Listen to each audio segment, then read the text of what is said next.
C'est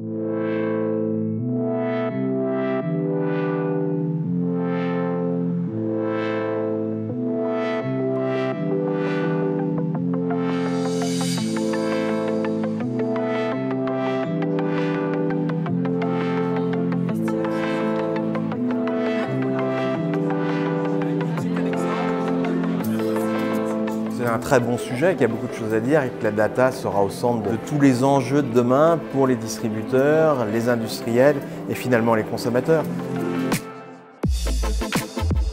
Ce type de journée, c'est une prise de conscience. Notre rôle, il est aussi porter de l'information. Donc certes, on est prestataire de service, mais on a un rôle aussi d'informer. Jusqu'où industriels et distributeurs peuvent aller dans l'information ou la transparence? Je pense qu'il faut en dire de plus en plus. Oui, tout dire, j'en sais rien, mais la transparence va être une nécessité. Ce qui est intéressant d'observer, c'est qu'un consommateur, alors bien sûr on sait tous, il cherche, il compare, etc. Mais la première des choses qu'il cherche, il cherche avant tout des recettes, il cherche des idées de menus. Le marketing opérait jusqu'à maintenant avec je dirais une vision assez descendante pour promouvoir sa marque. Et maintenant c'est un juste équilibre finalement entre un marketing qui a aussi des choses à dire et un consommateur qu'il faut écouter pour mieux répondre et mieux allier finalement les attentes des marques et des consommateurs eux-mêmes. Je pense que celui qui sera le plus transparent aura gagné la bataille. Il faut arrêter de se battre contre des moulins. Ceux qui ne veulent pas adopter le Nutri-Score, voilà, il a perdu la bataille.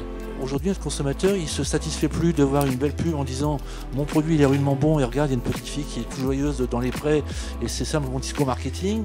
Aujourd'hui, finalement, les ingrédients, les allergènes, etc., même si je ne sais pas les interpréter, quelque part, c'est apporter la preuve de mon discours.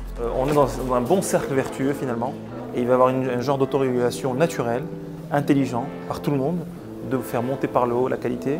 Effectivement, on est dans un virage, un changement de mode d'achat, de mode de consommation et surtout il ne faut pas se louper dans le virage technologique qui va accompagner ces changements de process. On a beaucoup parlé d'information statique. Il y a une autre dimension dans laquelle on va rentrer, c'est la dimension dynamique où il va falloir partager de l'information produit au niveau de votre numéro de lot.